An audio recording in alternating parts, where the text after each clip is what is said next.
तो देखिए अभी अपन क्वेश्चन नंबर 7 समझ रहे हैं। ये सी एग्जाम में 2000 नवंबर में आ चुका है, 10 मार्क्स का क्वेश्चन है। इसमें आपके क्या है कि दो टेबल्स हैं, ठीक है। एलोकेशन टेबल कैसे क्या है देखें। Retailer deals in a perishable commodity, perishable यानी जो जल्दी खत्म हो जाती है। The daily demand and supply are variable. The data for the past 500 days shows the following demand and supply. यानी एक 500 दिनों का एनालिसिस करके आपने एक समरी बनाई। क्या सप्लाई के लिए आपको टेबल दी है। अवेलेबिलिटी, अवेलेबिलिटी यानी सप्लाई इतनी की हो सकती है, सप्लाई ऐसे मतलब 10 kg की अवेलेबिलिटी रहेगी, इसकी प्रोबेबिलिटी जो है वो आपको निकालनी पड़ेगी। प्रोबेबिलिटी निकलती है total divide by outcome favourable कहते हैं, है ना। तो जैसे आपके 500 में से 40 दिन है तो 500 अपॉन 40 कितना हो गया 0.08। ऐसे ही 20 डेज रहेगी, इसकी प्रोबेबिलिटी निकलेगी 50 अपॉन 500 दैट इज 0.10। ऐसे 30 डेज की रहेगी तो 190 अपॉन 500 दैट इज 0.38। 40 kg की अवेलेबिलिटी रहेगी वो है 150 दिन यानी 150 अपॉन 500 0.30 की अवेलेबिलिटी। और 50 kg के लिए रहेगी 70 दिन यानी 70 अपॉन 500 दैट इज 0.14। तो ये आपकी प्रोबेबिलिटी इस तरीके से निकाली जा सकती है। प्रोबेबिलिटी का फॉर्मूला याद कर दें, नीचे टोटल आएगा ऊपर फेवरेबल आउटकम आएगा, इस तरीके से। अब आपको करना क्या है, इस प्रोबेबिलिटी को क्यूमुलेटिव करना है। क्यूमुलेटिव यानी 0.08 plus 0.10 0.18 plus 0.38 0.56 plus 0.3 0.86 plus 0.4 that is 1। तो ये आपकी आ गई क्यूमुलेटिव प्रोबेबिलिटी। अब क्यूमुलेटिव प्रोबेबिलिटी से रैंडम नंबर बनाए जाते हैं, आपको पता है। जितना नंबर यहाँ ना उससे एक कम, यानी 0 से 07। अब 8 से चालू होगा, जितनी यहाँ प्रोबेबिलिटी क्यूमुलेटिव प्रोबेबिलिटी उससे एक कम, यहाँ 18 है तो यहाँ 70, फिर 18 से चालू होगा। यहाँ 56 है तो 55, फिर 56 से चालू होगा। यहाँ 86 है तो 85, और यहाँ 1 है तो यहाँ 99, 86 से चालू होगा। ये रैंडम नंबर है। ये एलोकेशन टेबल आपकी बन गई सप्लाई के लिए। अब सप्लाई के साथ साथ आपको डिमांड भी तो देखनी पड़ेगी, तो एलोकेशन टेबल एक और बनेगी, ये डिमांड के लिए बनेगी। इसके भी केजी 10 20 30 40 50 दे रखे हैं। प्रोबेबिलिटी आपको निकालनी पड़ेगी 50 upon 500 0.10, 110 upon 500, 200 upon 500, 100 upon 500 and 40 upon 500। इस प्रोबेबिलिटी को क्यूमुलेटिव करना पड़ेगा 0.10 प्लस 0.22 0.32 प्लस 0.4 0.72 प्लस 0.2 0.92 प्लस 0.81। तो ये क्यूमुलेटिव आ गया। और इसी से आपको रैंडम नंबर निकालना पड़ेगा। यहाँ जितना 0.10 लिखा है वो 10 तो यहाँ आएगा 32 72 92, और यहाँ जितना है उससे एक कम यहाँ सामने आएगा 9 31 71 91 एंड 99। इस तरह से आपका एलोकेशन टेबल सेकंड भी बन गई। और ये डिमांड के लिए, पहली टेबल जो थी वो सप्लाई के लिए थी, ठीक है। ये डिमांड के लिए, दोनों के रैंडम नंबर निकल गए। अब अपन आ रहे हैं अपने आंसर पर, यानी सिमुलेशन टेबल पर। क्या कहती है ये, डेज आपके 1 से लेके 6 तक, क्योंकि क्वेश्चन में कहा था retailer buy the commodity at ₹20 per KG, यानी बाइंग कॉस्ट जो है वो 20 रुपए है। And sales eight ₹30 per KG, यानी सेलिंग कॉस्ट जो सेलिंग प्राइस है वो 30 रुपी है। Any commodity remain at the end of the day has no saleable value, यानी क्लोजिंग स्टॉक अगर बच गया तो उसको आप बेच नहीं पाओगे, वो आपके लिए लॉस हो जाएगा, क्योंकि आप बेच नहीं पाए, बिकेगा वो एक, अगर क्लोजिंग स्टॉक बचना नहीं है। More over the loss unearned profit of any unsatisfied demand is ₹8 पर केजी। ये 8 रुपी अनसेटिस्फाइड है, और प्रॉफिट की कैलकुलेशन यहाँ दिखा देंगे। ये सब चीजें आपकी चलनी है। रैंडम नंबर क्या है, given the following pair of random number simulate 6 days, इसीलिए यहाँ 6 डेज लिया गया।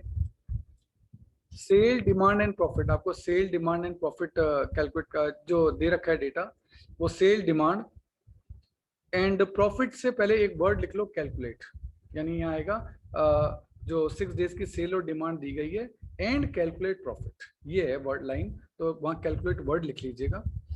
अब सेल और डिमांड, तो सेल है 31, तो ये है आपका 31, और ये है आपका रैंडम नंबर 18। दूसरा है 63 एंड 84, तो 63 एंड 84।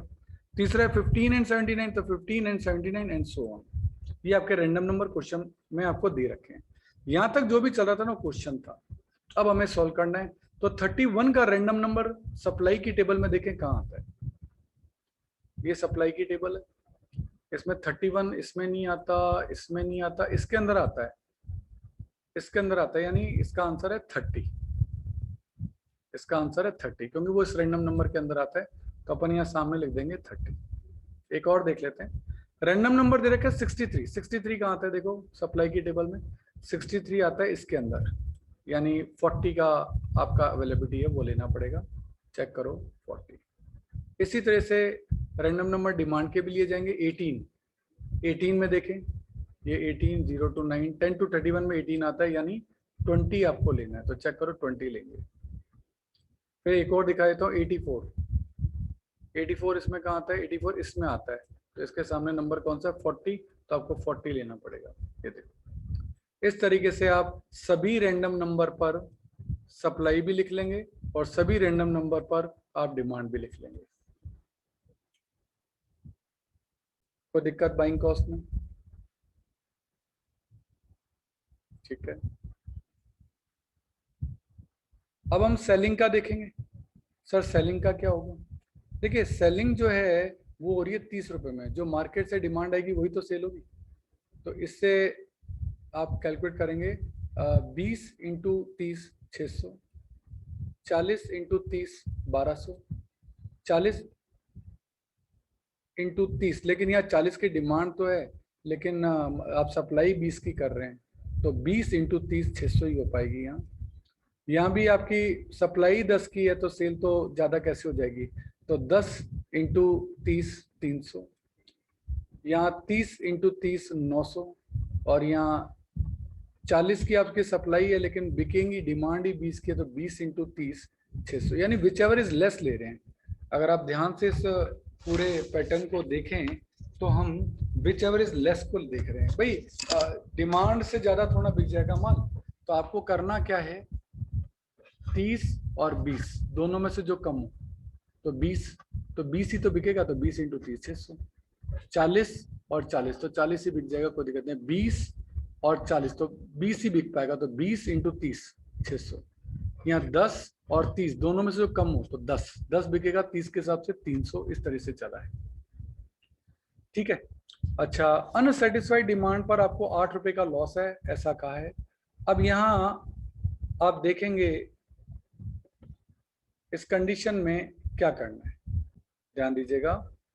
अनसेटिस्फाइड डिमांड यानी डिमांड ज्यादा हो और आप पूरी ना कर पाए, जैसे यहाँ तो सप्लाई ज्यादा है, यहाँ सप्लाई बराबर है, यहाँ सप्लाई कम है, यानी डिमांड तो है 40 की और आप पूरी कर पा रहे हैं सिर्फ 20 की, यानी बाकी 20 की डिमांड आप पूरी नहीं कर पा रहे।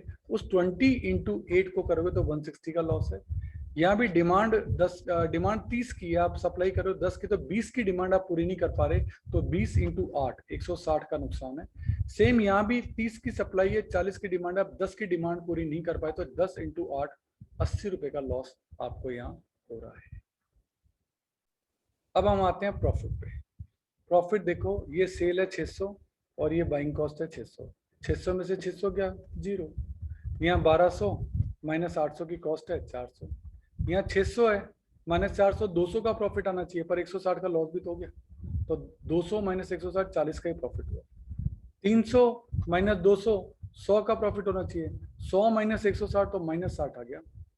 900 माइनस 600 300 का प्रॉफिट होना चाहिए, 80 का लॉस हो गया। 300 माइनस 80 220 का प्रॉफिट है।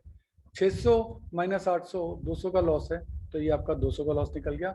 इस तरह से क्वेश्चन में आप प्रॉफिट की कैलकुलेशन जो है इजीली कर सकते हैं।